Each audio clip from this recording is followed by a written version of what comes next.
Hey, I'm Brad. Welcome. Shut the fuck up. Before I get into my next review, don't forget to subscribe so that you can keep up with all of our reviews that are 100% factual opinions. You cannot debate them.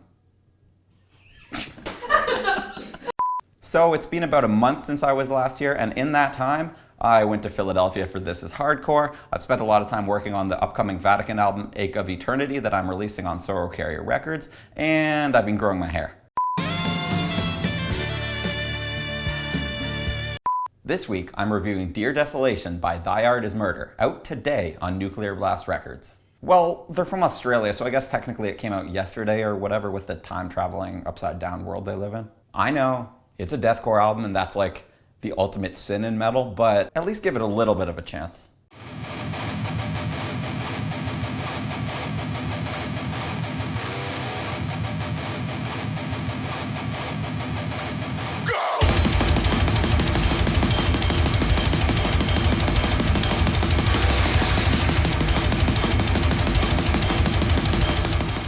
Thy Art Is Murder are a pretty big deal in their native land of Australia, where their second album, Hate, debuted at number 35 on the area charts. They're the first extreme metal band to ever break the top 40. But they're also kind of a big deal worldwide in the deathcore scene because they're one of the few newer bands doing it right. I know, deathcore, doing it right. For some of you that just doesn't compute, I can already see you typing away and being like, no, can you just shut up for a second and just watch the rest of the review? I swear it's not as bad as you think. The album starts out really strong with the first 3 tracks being unrelenting. You heard a little bit of the first one, Slaves Beyond Death, so we're going to start on the second one, The Son of Misery.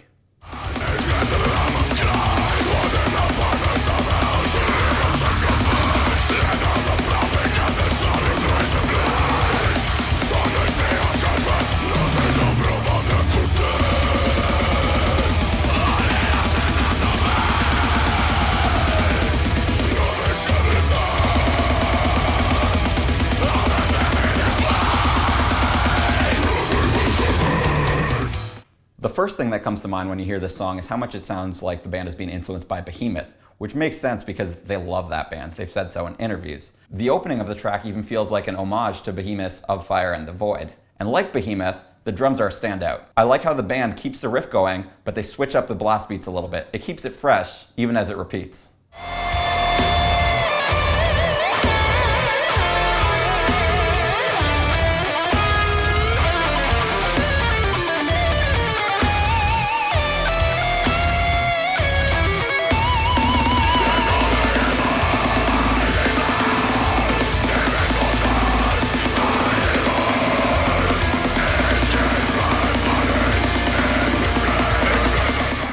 I love how when I played this for my friend, they thought that the snare buildup there was actually the kick drum, and that's how just intense and like crazy deathcore drums it was.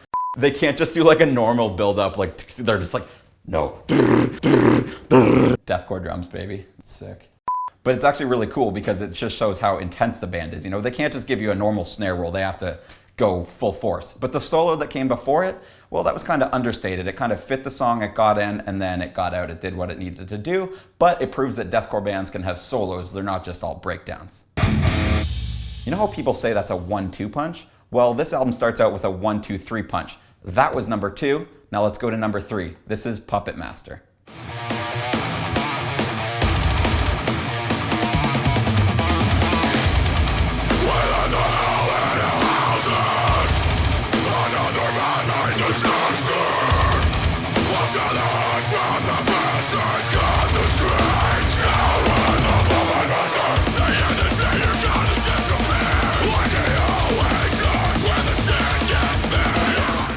Like Lamb of God's Redneck, this is a little bit more on the groovy side, a little bit catchier. You can't help but bob your head. And I can't verify this because I don't have the lyrics in front of me. The album wasn't out yet when I first heard it. But does it sound like he says, cut the strings, to hell with the Puppet Master? Well, when he says that, the song descends into hell. It gets a lot more sinister and continues to through the rest of the song.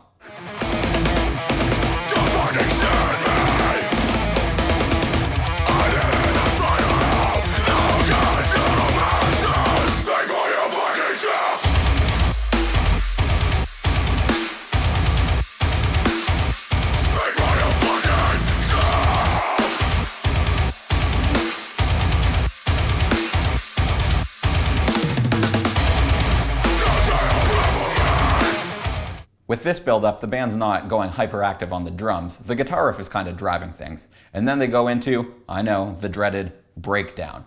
But the band doesn't just keep it in simple da-da-da chugga-chugga bullshit. They do that for a little while, and then they add the riff from the beginning on top of it. It's good songwriting. So that was the beginning of the album, the first 3 tracks. Now let's get to the latter half of the album. The last 3 on the album kind of start out more eerie, more atmospheric. And my favorite is Fire in the Sky.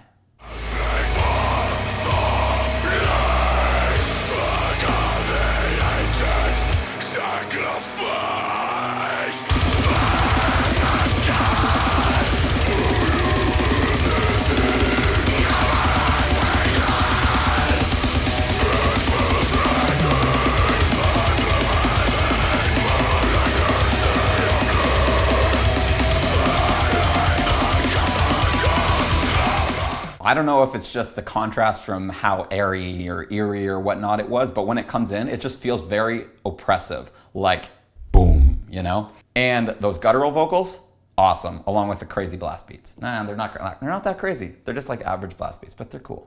Yeah, like it's not that they're like crazy fast blast beats or it's like, whoa, it's just, they hit really hard here. Like I don't want it to come across like I'm saying like, it's not that good. Like I'm not saying that, I'm just like, it's not like crazy fast or anything. It's just like in the moment, it just hits really hard. Anyway, so next clip.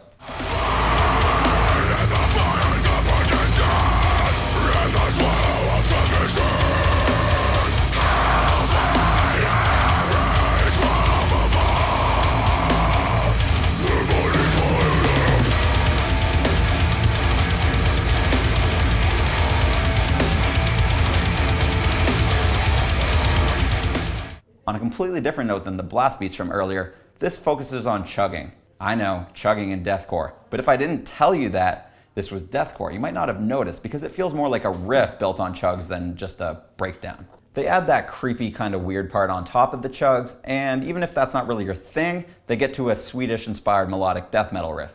The song also has a really good conclusion because it gets back to that eerie opening. It kind of gives it a sense of closure. What do you call it when a deathcore band drops the core entirely? Job for a cowboy. What do you call it when a deathcore band kind of focuses more on the death part but keeps the core around a little bit? Well, in the past it was called a carnifex, but now you can add Thy Art Is Murder to that list.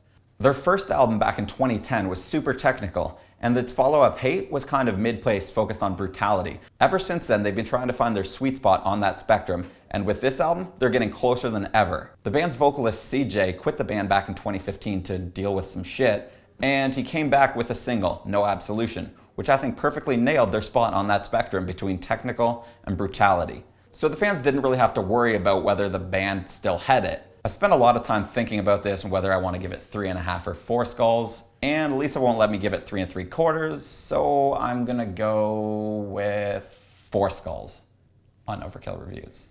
Lisa from Banger wants me to remind you to subscribe to our channel, and my bosses over at Exclaim want me to remind you to subscribe to my other channel, Aggressive Tendencies. And I want to remind you that when it comes to a genre that ends in core, don't subscribe to the metal hive mind. Like CJ says, think for your fucking self.